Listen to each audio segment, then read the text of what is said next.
The hungry flames within the oil lamp cast flickering shadows across the dirt floor as Josephine Peters clutched her stomach, the pangs of hunger twisting through her body like serpent coils.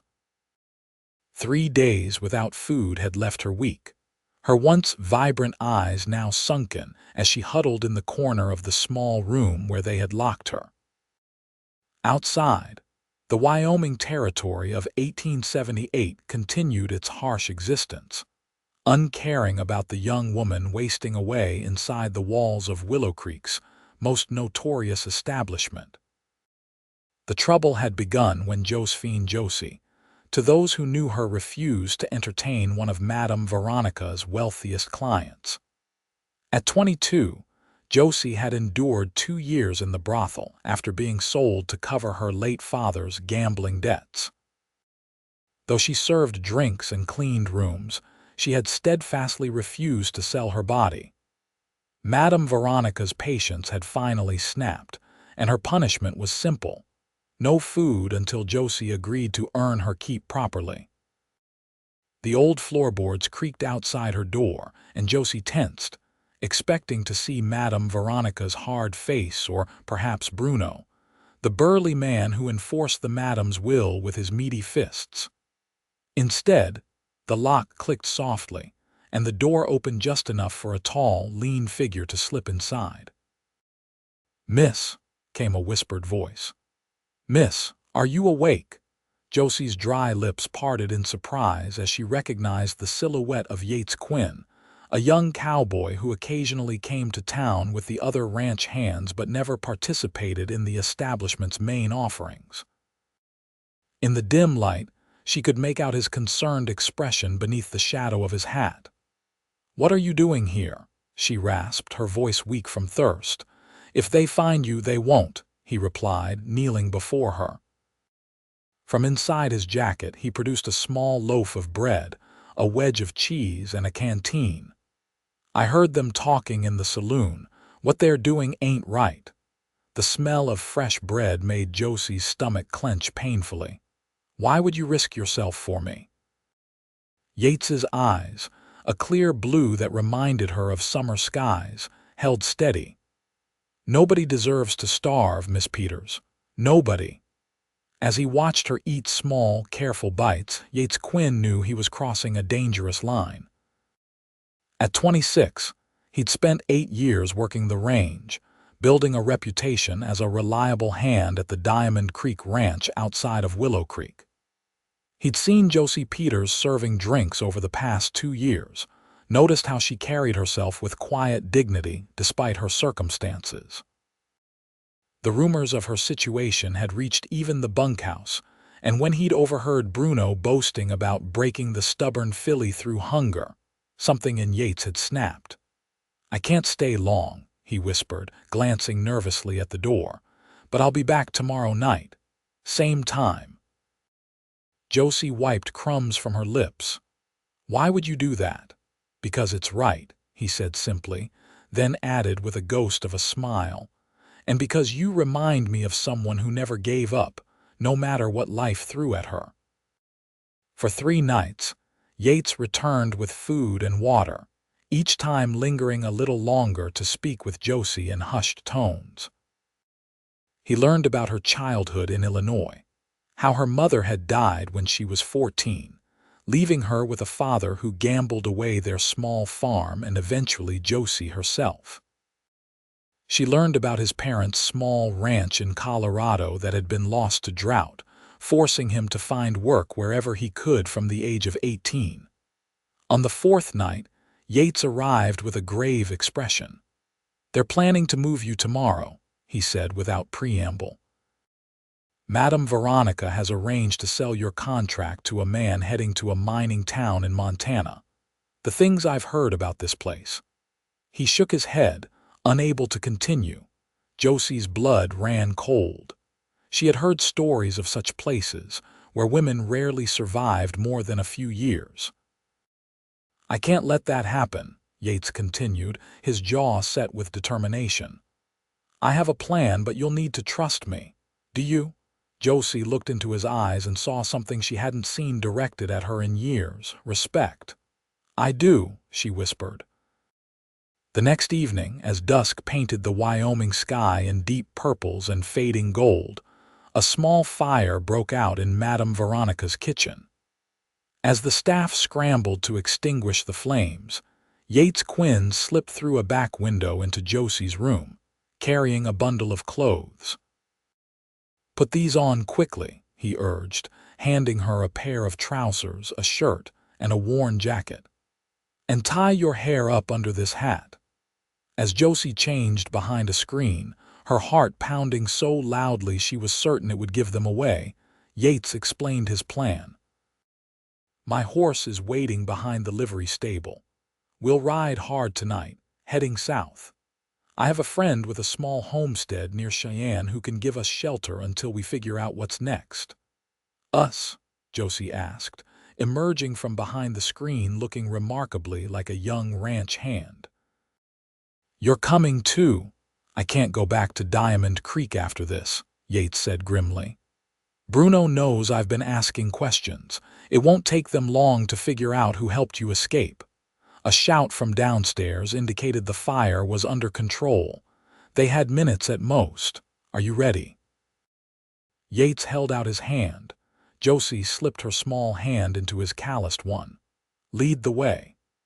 They moved silently through the building, using the lingering chaos of the fire as cover. Outside, the cooling night air hit Josie's face, the first fresh breath she'd taken in almost a week. The sensation nearly made her dizzy with joy, despite their precarious situation. Yates's horse, a sturdy chestnut gelding named Copper, stood patiently behind the livery as promised. With practiced ease, Yates swung into the saddle and pulled Josie up behind him. "Hold tight," he murmured, and Josie wrapped her arms around his waist as Copper sprang forward into a trot, then a gallop once they cleared the edge of town. The moon rose high as they rode, casting silver light across the rolling landscape. Despite the danger of their situation, Josie felt more alive than she had in years. The rhythm of the horse beneath them, the solid warmth of Yates's back against her chest, and the vast open sky above filled her with a wild hope she had almost forgotten existed. They rode through the night, stopping only to rest the horse and take sips from Yates's canteen. As dawn broke, they found shelter in a small stand of cottonwoods beside a creek. While Copper drank and grazed, Yates built a small, smokeless fire and produced jerky and hardtack from his saddlebags. "It's not much," he apologized, offering Josie the larger portion. "It's freedom," she replied, her eyes bright despite her exhaustion. As they ate, Josie studied Yates in the morning light. His face was tanned and weathered from years in the saddle, with laugh lines around his eyes despite his youth. His hands, strong and capable as they tended the fire, moved with the easy confidence of a man accustomed to caring for himself and others. "Why did you really help me?" she asked suddenly, the truth this time. Yates was silent for a long moment, poking at the small fire with a stick. "My sister," he finally said, his voice low. "She ended up in a place like Madame Veronica's after our parents died. I was working a cattle drive when it happened. By the time I found her," he swallowed hard, "she didn't make it. Consumption, they said, but it was really a broken spirit that killed her." Josie reached across and placed her hand on his. "I'm sorry. When I saw you fighting to keep your dignity in that place, I kept thinking of her. How things might have been different if someone had helped her." He looked up, meeting Josie's gaze. "I couldn't save her, but maybe I could make it right somehow by helping you." The honesty in his words touched something deep in Josie's heart. Without thinking, she leaned forward and pressed a gentle kiss to his cheek. "Thank you," she whispered. Yates's eyes widened in surprise, a flush creeping up his neck. For a moment they sat in silence, something new and fragile hovering between them. The moment broke when Copper nickered softly, ears pricking toward the direction they had come from. Yates was on his feet instantly. "We need to move," he said urgently, kicking dirt over their small fire. "They might be following our trail." Within minutes, they were back in the saddle, pushing southeast toward Cheyenne, though Yates took them on a winding route, crossing streams whenever possible to break their trail. The day grew hot, the Wyoming sun beating down mercilessly as they rode through open country, always alert for signs of pursuit. By late afternoon, Josie was swaying with exhaustion in the saddle. Yates found another sheltered spot, this one a natural depression surrounded by rock formations that would hide them from distant eyes. "Rest," he urged, helping Josie down from the saddle. Her legs buckled as she touched the ground, and he caught her against his chest. For a heartbeat, they remained that way, her face tilted up to his, close enough that she could feel his breath on her cheek. Yates cleared his throat and gently set her on her feet. "I'll keep watch while you sleep. Tomorrow we should reach Henry's place." Josie wanted to protest that she could take a watch as well, but exhaustion claimed her almost as soon as she lay down on the bedroll Yates provided. She fell asleep to the comforting sounds of him quietly moving around their small camp, secure in the knowledge that he was standing guard. Her dreams were troubled, filled with Bruno's angry face and Madame Veronica's cold eyes, but whenever fear threatened to overwhelm her, a calm presence seemed to push back the darkness. Once, she half woke to find Yates draping his jacket over her against the evening chill, his hand lingering for just a moment on her shoulder before he returned to his vigil. They reached Henry Blackburn's homestead the following day, just as the sun was setting. Henry, a grizzled former trapper in his 50s, took one look at their exhausted faces and ushered them inside without questions. His cabin was small but neat, with a separate room that he insisted Josie take. "Any friend of Yates is welcome here," he said simply, serving them a hearty stew that made Josie's mouth water. "You two look like you've ridden through hell to get here." "Something like that," Yates replied, then briefly explained their situation. Henry whistled low. "Madame Veronica ain't someone to cross lightly. She's got connections all through the territory." "Will she come after us?" Josie asked, setting down her spoon, her appetite suddenly diminished. "Hard to say," Henry mused. "Depends on how much she thinks you're worth the trouble. But you can stay here as long as needed while you figure things out."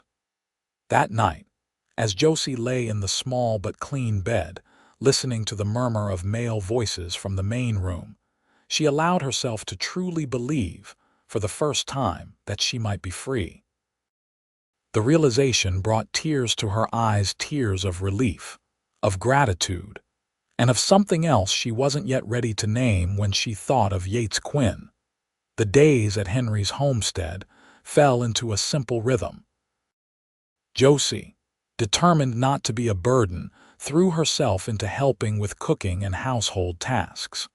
She discovered a joy in these domestic activities when performed freely, rather than under compulsion.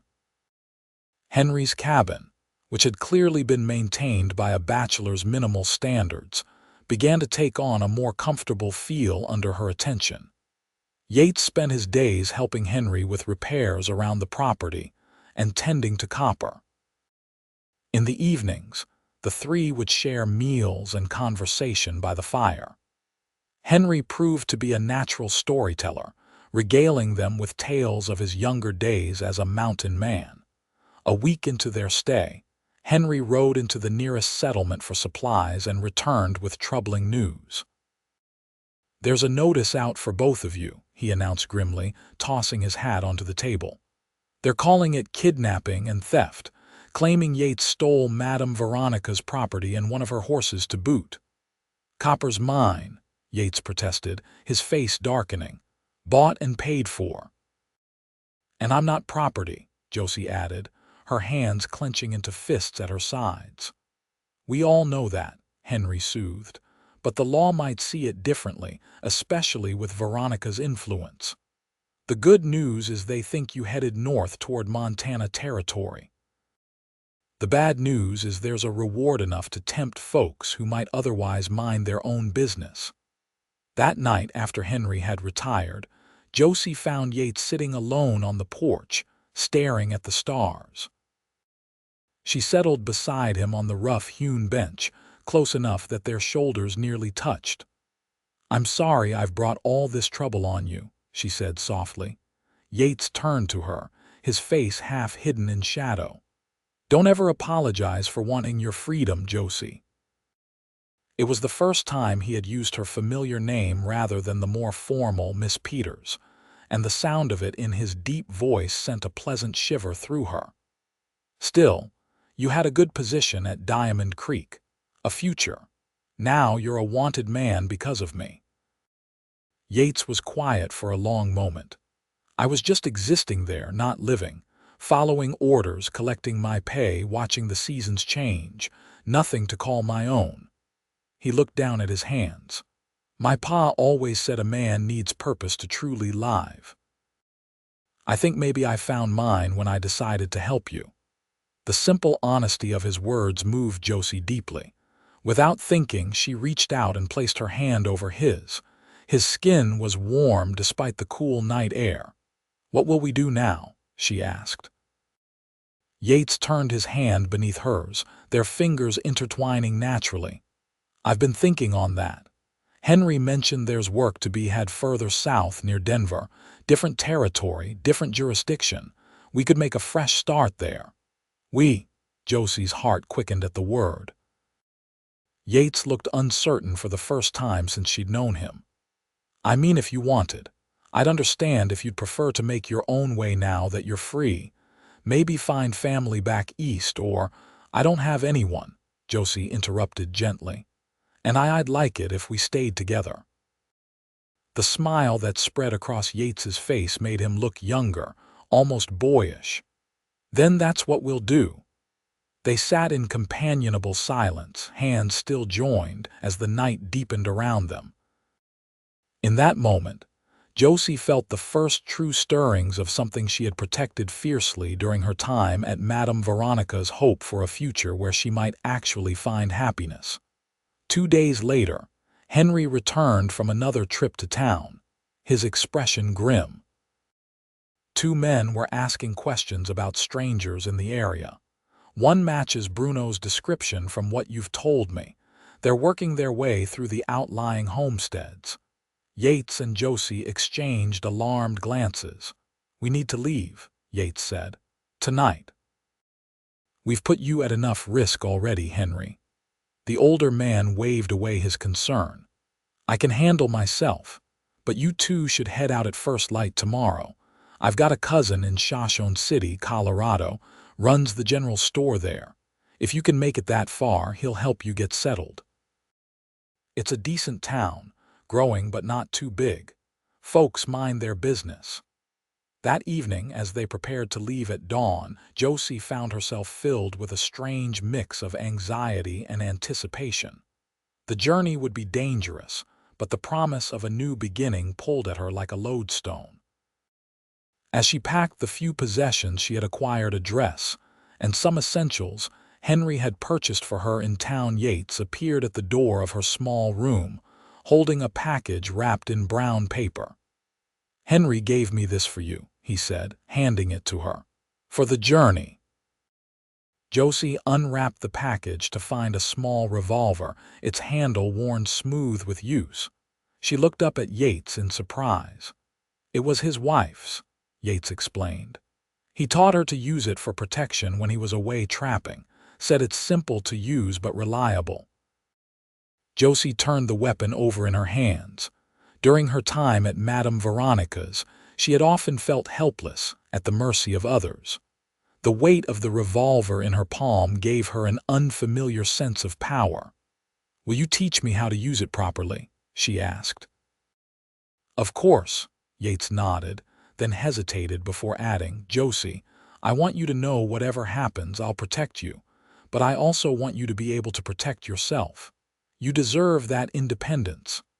The understanding in his eyes moved her. He didn't see her as weak or in need of saving. He saw her strength and wanted to help it grow.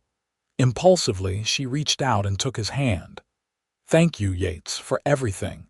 His fingers tightened around hers. "We'll make it through this, together."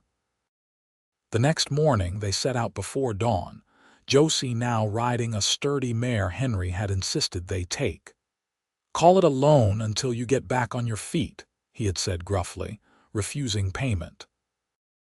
The old trapper embraced them both before they left, pressing a map and a small pouch of provisions into Yates's hands. "Follow the route I marked," he instructed. "It'll keep you away from the main trails where you might be recognized. When you reach Shoshone City, ask for Jacob Miller at the general store. Tell him Henry sent you." The journey south was arduous but breathtaking.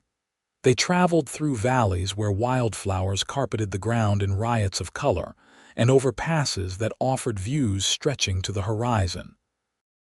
At night, they made camp in sheltered spots, always alert for signs of pursuit. During those evenings by the campfire, their connection deepened. Yates taught Josie how to shoot, patiently correcting her stance and grip until she could hit a target consistently. In return, she shared stories from the books she had read in her youth, tales of adventure and romance that had sustained her spirit during dark times. They spoke of their hopes for the future, modest dreams of a small place to call their own, perhaps land to work and animals to tend. Simple things that neither had been able to count on before. On their third night, a spring storm swept across the plains, forcing them to seek shelter in a small cave. As thunder boomed outside and rain lashed the entrance, they huddled close, sharing a blanket for warmth. "My mother would have called this God's music," Josie said as lightning illuminated the cave in brief white flashes. She loved storms, said they reminded her that even the sky needs to cry sometimes. Yates smiled, his face half lit by their small fire. "My pa said something similar. Called them nature's way of washing the world clean. I always found that comforting, the idea that no matter how much dust and trouble builds up, the rain comes eventually to give everything a fresh start." The parallel to their current situation wasn't lost on either of them. They were seeking their own fresh start, their own cleansing rain after the dust and trouble of their pasts. "You think we'll find it?" Josie asked quietly. "A new beginning." Yates's gaze met hers, steady and sure. "I believe we already have." The warmth in his eyes drew her like a flame. Slowly, giving him time to pull away if he wished, Josie leaned forward and pressed her lips to his. The kiss was gentle, tentative, a question more than a demand. For a moment, Yates remained still, and Josie feared she had misunderstood. Then his hand came up to cradle her cheek, and he returned the kiss with a tenderness that made her heart ache. When they finally broke apart, both slightly breathless, Yates rested his forehead against hers. "I've wanted to do that since that first night in Henry's cabin," he admitted. "But I was afraid it was too soon, that you might think I expected something in return for helping you." "I know you better than that," Josie whispered. "You're not like the others who only saw what they could take from me. You saw me the real me." Outside, the storm began to abate, the thunder growing more distant. Inside the cave, something new and precious had taken root between them, as fragile and promising as the first green shoots after winter. The next morning dawned clear and fresh, the world seeming somehow brighter. They continued their journey with renewed purpose, no longer just fleeing danger but traveling toward possibility. 2 days later, as they crested a hill, Yates reined in copper suddenly, raising a hand for Josie to halt as well. "Riders," he said tersely, pointing to a dust cloud in the distance. "Could be nothing, but we'd best be careful." They retreated into a stand of pines, watching as the group of horsemen approached along the trail below. As they drew nearer, Josie's breath caught in her throat. "It's Bruno," she whispered, recognizing the burly figure leading 3 other men. "And that's Wallace beside him. He works for Madame Veronica, too."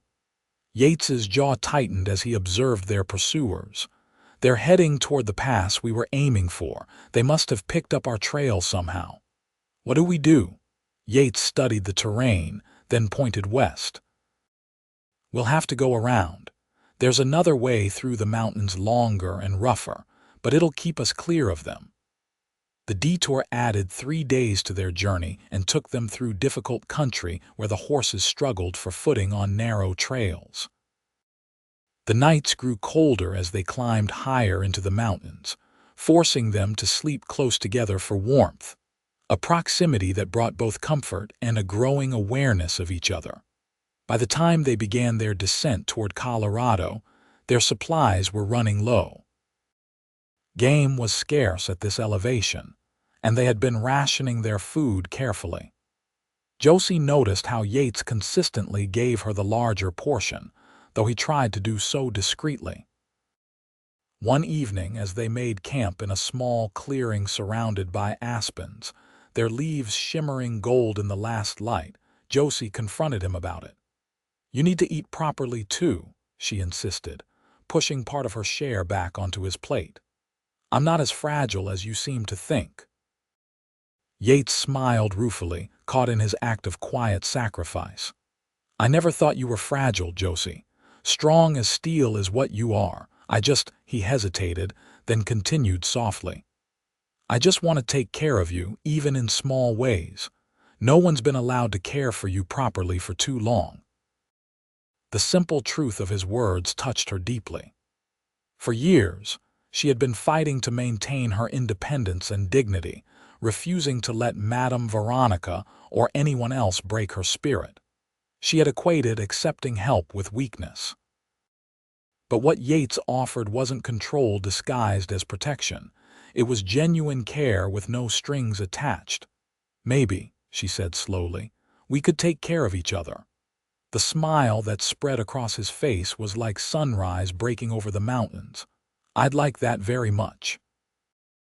That night, their kisses by the fire grew deeper, more urgent, hands exploring with tentative reverence. But when Josie's fingers moved to the buttons of her blouse, Yates gently caught her wrists. "Not like this," he murmured against her lips. "Not when we're running, sleeping on hard ground with danger at our heels." His eyes, dark with desire but also with respect, held hers. "When we're somewhere safe, somewhere we can stay, then if you still want." Josie pressed her forehead to his chest, simultaneously frustrated and moved by his restraint. She knew what he was saying. Her body was not a currency to be exchanged, not even for the affection she now craved from him. It was hers to give when the time was right, from a place of security rather than uncertainty. "I will still want to," she whispered, certain of this if nothing else. 10 days after leaving Henry's homestead, they caught their first glimpse of Shoshone City nestled in a valley below them. It wasn't much to look at a collection of wooden buildings strung along a main street, with smaller homes scattered around the perimeter, but to Josie, it looked like paradise. "We made it," she breathed, reaching for Yates's hand. He squeezed her fingers, his expression a mix of relief and caution. "Let's find this Jacob Miller and see what kind of welcome we get." They rode into town as dusk was falling, dust from the street rising around their horses' hooves. Weary travelers were a common enough sight that they didn't draw much attention as they made their way to the general store, a 2-story building with Miller's Mercantile painted across its facade. A bell jingled as they entered. The store was well stocked, shelves lined with goods from practical necessities to small luxuries. Behind the counter stood a man in his 40s with a neatly trimmed beard, sorting through a ledger. "Be with you folks in just a moment," he called without looking up. Yates cleared his throat. "We're looking for Jacob Miller. Henry Blackburn sent us." The man's head snapped up, his gaze suddenly sharp as he assessed them. "Henry sent you, did he? And who might you be?" "Yates Quinn, and this is Josephine Peters. We've come from Wyoming Territory." Jacob's expression remained neutral, but his eyes flicked to the door to ensure no other customers were present. "Henry mentioned you might be coming. Said you were in some trouble." "We had to leave in a hurry," Yates confirmed cautiously. Jacob nodded once, then moved to the door, turning the sign to closed and drawing the shade. "Come upstairs. We can talk more freely there." The upper floor contained Jacob's living quarters, a tidy apartment with a small parlor and kitchen. His wife, Martha, a plump, pleasant woman with graying hair, looked up in surprise as they entered. "Visitors, dear?" she asked, setting aside her mending. "Friends of Henry's," Jacob explained. "They need our help." Over a simple but hearty meal, the first proper food they'd had in days, Yates explained their situation, omitting some details about Josie's time at Madame Veronica's, but making it clear they were being pursued. When he finished, Jacob and Martha exchanged glances. "Madame Veronica has a reputation that reaches even here," Jacob said grimly. "But Shoshone City is growing. We need good people more than we need to mind other folks' business." He looked at Yates appraisingly. "Henry says you're handy with horses and cattle." "Worked ranches since I was 18, Yates confirmed. Jacob nodded. "Tom Wilson's place, just outside town, is looking for experienced hands. As for you, Miss Peters, please call me Josie." "Josie, then. Martha here has been saying for months she needs help running the store." "Getting too busy for just the two of us." Martha smiled warmly. "The work's not hard, but it would be a blessing to have another pair of hands. And there's a small cabin behind the store you two could use. Nothing fancy, but it's private and clean." Josie and Yates exchanged startled glances. That's incredibly generous," Josie began. "We can pay rent," Yates added quickly. "Once we're on our feet." "We'll discuss terms later," Jacob waved a hand dismissively. "Henry's letter said you were good people in a bad situation. That's enough for me." Later that night, after Martha had shown them to the cabin, a snug one-room structure with a small stove, a table with 2 chairs, and a bed just wide enough for two, Josie and Yates stood in the center of their new home, almost afraid to believe their good fortune. "I'll sleep on the floor," Yates offered immediately, eyeing the single bed, "until we can sort out proper arrangements." Josie's heart swelled with affection for this man who had risked everything to save her and continued to protect her dignity at every turn. In the soft glow of the oil lamp, she stepped closer to him, placing her hands on his chest. "Or," she said softly, "we could both use the bed, as husband and wife would." Yates's breath caught audibly. His hands came up to rest lightly on her waist, as if she might break if he held her too tightly. "Josie, are you certain? After everything you've been through, I wouldn't want you to feel obligated." She silenced him with a finger to his lips. "I have never been more certain of anything. For 2 years I fought to keep my body my own, to give it only when and where I chose." Her eyes held his, unwavering. "I choose you, Yates Quinn, not out of gratitude or obligation, but because I have come to love you." The naked emotion that crossed his face at her words took her breath away. "I love you too, Josie," he whispered hoarsely. "Have since that first night when you asked why I'd risk myself for you." His kiss was reverent at first, then increasingly passionate as she responded eagerly. Later, as they lay tangled in the sheets, her head pillowed on his chest, Josie felt a sense of rightness, of belonging that she had thought forever beyond her reach. "We should make this official," Yates murmured into her hair. "Find the preacher tomorrow." Josie propped herself up to look at him. "Are you asking me to marry you, Yates Quinn?" His smile was both tender and playful. "Reckon I am, Josephine Peters. Don't have a ring yet, but I'll get one as soon as I can." Nothing fancy, but yes, she interrupted, her heart so full she thought it might burst. Yes, I'll marry you. 3 days later they stood before Reverend Thomas in the small church at the end of Main Street. Martha had lent Josie a blue dress for the occasion, and Yates wore a clean shirt and his best pants. The ceremony was brief but meaningful, witnessed by Jacob and Martha, and a handful of curious townspeople who had quickly embraced the romantic story of the young couple new to town. If anyone noticed the unusual speed of their courtship, they kept their thoughts to themselves. Shoshone City, like many frontier towns, was populated by people who understood the value of second chances and fresh starts.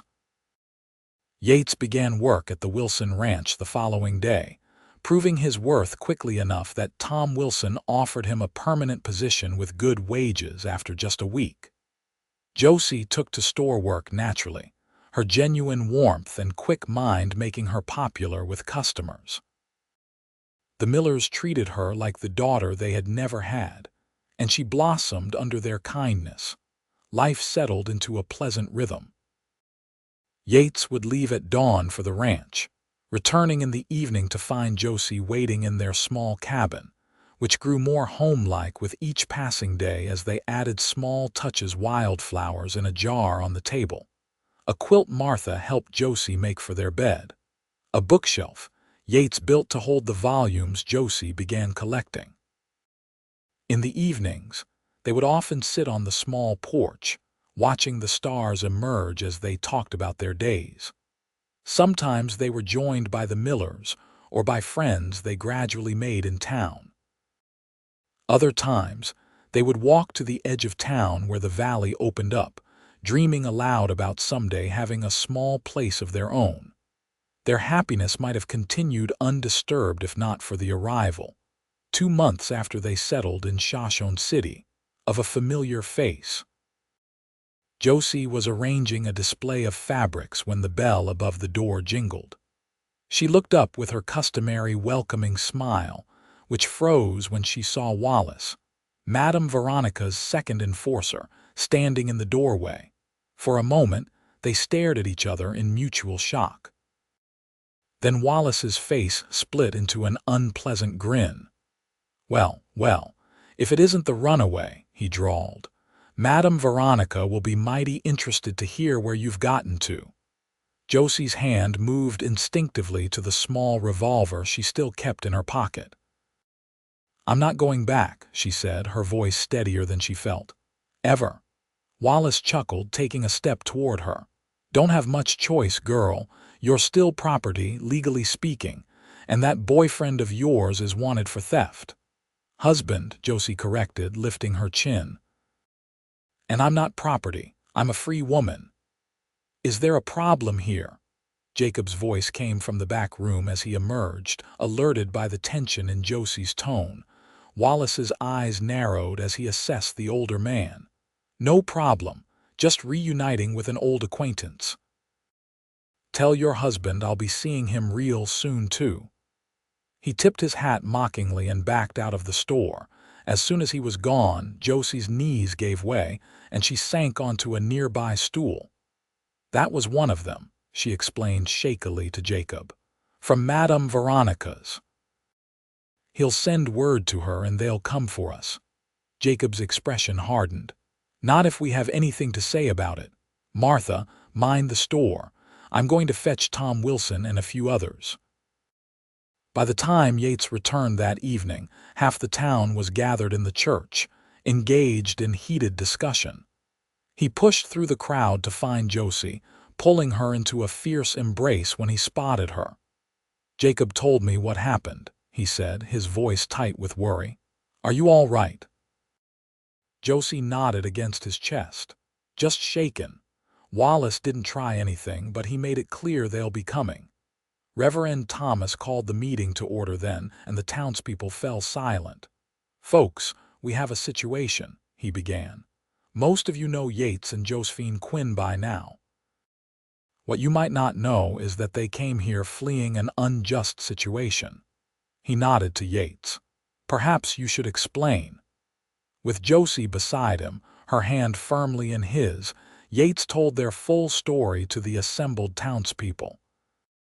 He held nothing back: the conditions at Madame Veronica's, Josie's punishment for refusing to submit, his decision to help her escape, and their journey to Colorado. When he finished, there was a moment of silence. Then Tom Wilson stood. "I can vouch for Yates's character," he declared. "Best hand I've hired in years. Hard-working, honest, treats the animals with respect. Any man who'd risk himself to save a woman from such circumstances is the kind of man we want in Shoshone City." Martha Miller rose next, "And I can speak for Josie. She's brought light and laughter into our store and our lives. Whatever happened before, she's one of us now." A murmur of agreement rippled through the crowd. Sheriff Palmer, a grizzled man with a reputation for fairness, cleared his throat. "Law is complicated in a case like this. Different territories, different jurisdictions. But I know this: I won't be party to returning a free woman to bondage or punishing a man for doing what was right." He looked around the room. "Question is, what do we do when they come looking?" The discussion that followed was spirited. Some advocated sending the couple away for their own safety.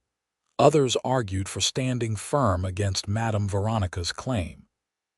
In the end, they settled on a plan, one that required commitment from the entire town, but might just give Yates and Josie the chance for the life they deserved.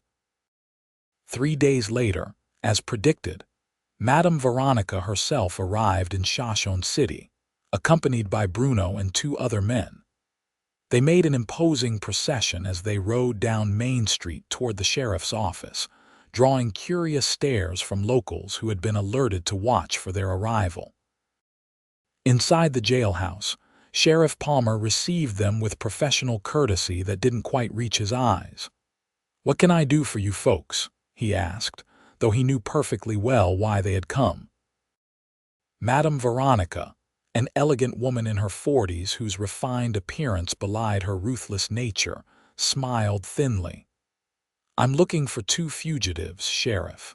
A young woman who was in my employ and a cowhand who abducted her. We have reason to believe they've come to your town." "Abducted?" the sheriff repeated, raising his eyebrows. "Serious charge." "I have papers." Veronica produced a document from her reticule. "The girl was legally bound to me as payment for her father's debts. The man stole her away along with a horse and other property." Sheriff Palmer studied the paper, his expression giving nothing away. "I see. Well, we have had some newcomers lately. Might be the folks you're looking for, might not." He stood. "Why don't we take a walk and you can point them out if you see them?" The group proceeded down the street toward the general store. As they approached, Jacob Miller emerged, greeting them politely. "Jacob, these people are looking for a young couple who might have come to town recently," the sheriff explained. "A cowboy and a young woman." Jacob rubbed his chin thoughtfully. "Could be the Parkers. They came through about a month back, stayed a few days, then moved on toward Denver. Or maybe the Richardsons. They settled on the north side of town." "The woman's name is Josephine Peters," Madame Veronica said impatiently. "The man is Yates Quinn." "Don't know any Peters or Quinn," Jacob shook his head. "But like I said, we've had several new folks lately. Town's growing." As they continued down the street, each inquiry yielded similar results. No one in Shoshone City seemed to know a Josephine Peters or a Yates Quinn, though everyone was helpful in suggesting other new arrivals who might match their description. Frustration mounted visibly on Madame Veronica's face. "My man Wallace saw the girl here in your store," she accused Jacob when they returned to the mercantile. "He spoke to her directly." Jacob looked genuinely puzzled. "The only woman who works in my store is my wife Martha and our assistant, Josephine Quinn. Been married to young Yates Quinn for nearly 2 months now. Fine couple, the Quinns." At that moment, Josie emerged from the back room and Madame Veronica's eyes lit with recognition. "There she is," she exclaimed triumphantly. "That's Josephine Peters." Josie stepped forward calmly, though her heart was racing. "I'm Josephine Quinn, madam. I don't believe we've met."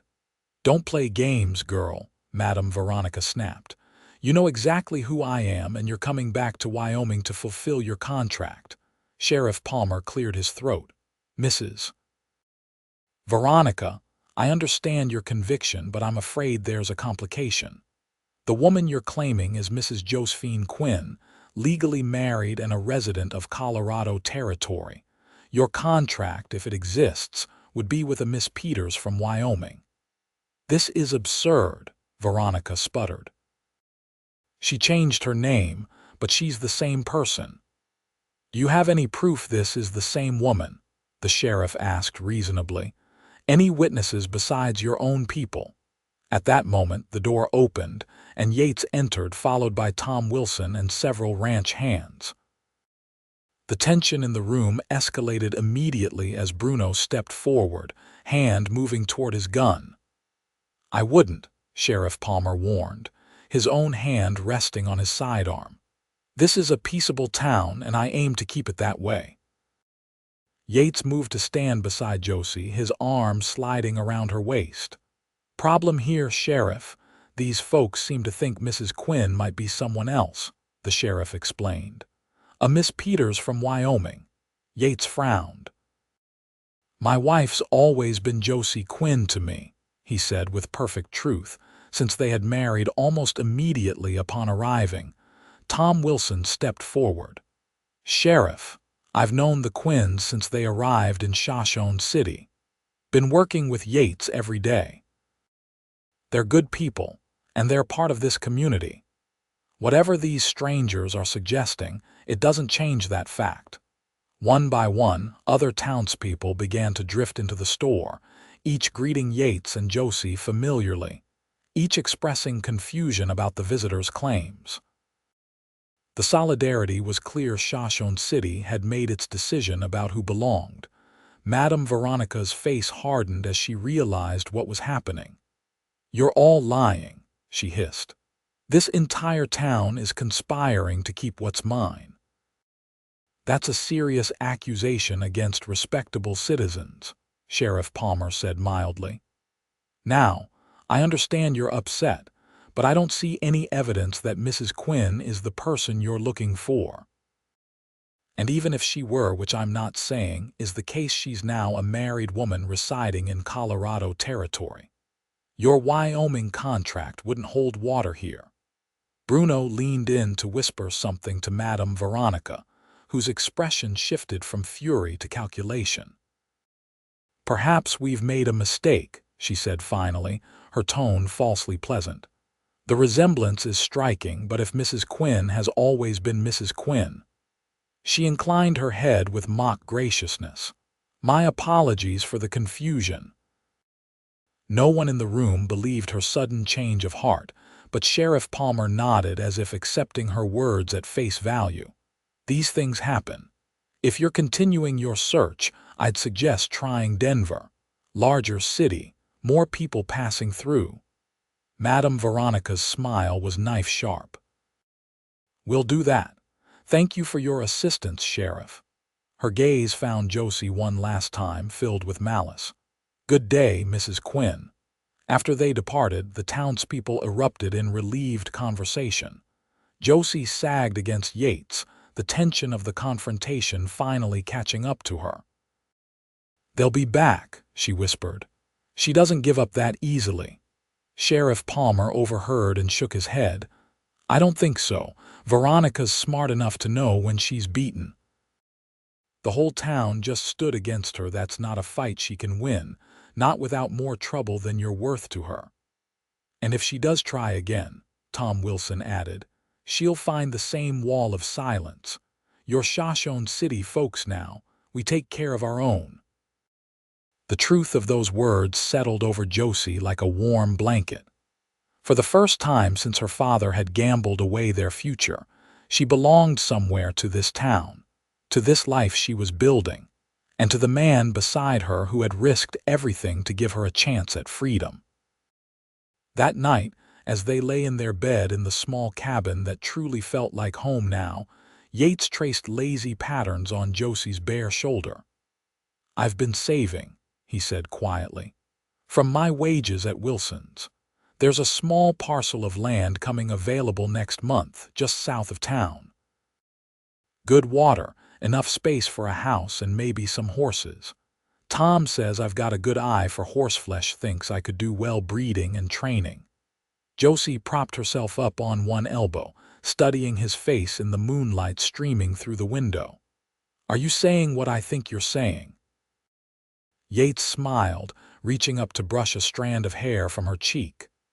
"I'm saying I want to build something permanent with you, Josie Quinn. A home, a future.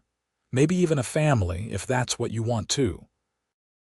The thought of children, something she had never dared to imagine during her time at Madame Veronica's, filled Josie with unexpected longing. "I'd like that," she whispered. "Very much." 6 months later, they moved into the small 2-room cabin Yates had built on their land with help from virtually every man in Shoshone City. It wasn't grand, but it was solid and weather-tight, with a stone fireplace and windows that caught the morning sun. By then, Josie had discovered she was expecting their first child, news that had Yates walking around town with a grin so wide that he became the subject of good-natured teasing from the other men.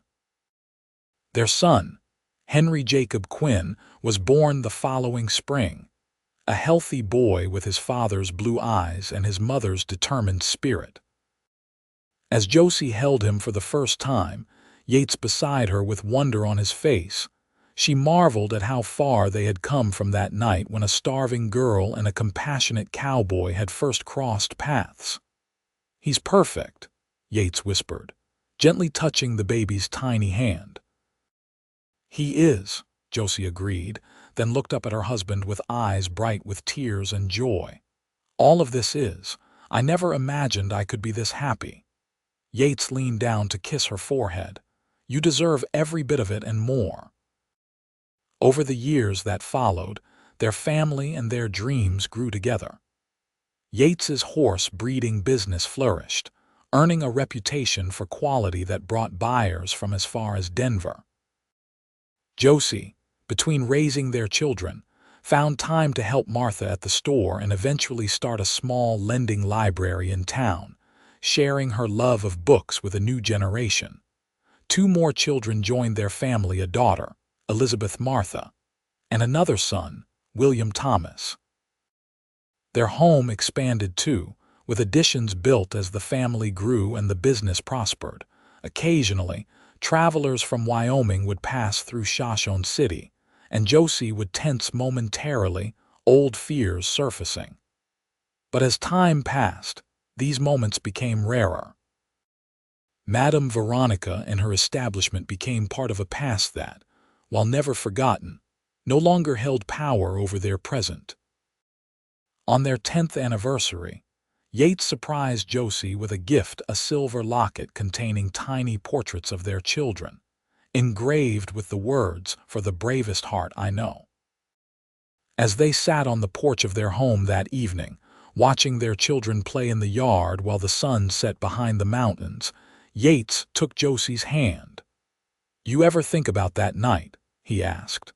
"When I first came to your room with that loaf of bread?" Josie smiled, leaning her head against his shoulder. "Often. It was the night everything changed when hope came back into my life. I was so nervous," Yates admitted with a chuckle. "Terrified I'd be caught, but more afraid of not trying. Something about you called to me from the first moment I saw you serving drinks, trying to avoid those men's hands. You had such dignity, even then. And you had such kindness," Josie replied softly. "When you shared your food with me, it wasn't just bread you brought. It was warmth, respect, humanity, when I'd been treated as less than human for so long." Yates lifted their joined hands and pressed a kiss to her fingers. "I couldn't have imagined then what that one act would lead to." All of this, he gestured to their home, their children, the life they had built, from one decision to do what seemed right. Josie turned to face him, the love of a decade shining in her eyes. "That's who you are, Yates Quinn. A man who does what's right, no matter the cost. It's why I fell in love with you then, and why I love you even more now." As twilight deepened into night, they called the children in for supper, moving through the familiar rhythms of family life with quiet joy. Later, when the house was still and their children slept, Josie and Yates lay awake in each other's arms, still marveling at the journey that had brought them from desperate strangers to partners in all things. "We've been blessed," Yates murmured into the darkness. Josie nodded against his chest. "From starvation to abundance, from fear to safety, from loneliness to love." She raised herself up to kiss him, pouring a decade of gratitude and devotion into the gesture. "And it all began with bread and warmth." Yates smiled, drawing her closer, "and it will continue with so much more." Outside their window, the stars wheeled overhead, the same stars that had witnessed their desperate flight years, before now shining down on a home filled with the peaceful breathing of children secure in their parents' love. Inside, a woman who had once been starved for disobedience and a cowboy who had risked everything to help her slept soundly. Their hands still joined even in dreams, the surest sign that some acts of courage and compassion can indeed change not just a night, but an entire lifetime.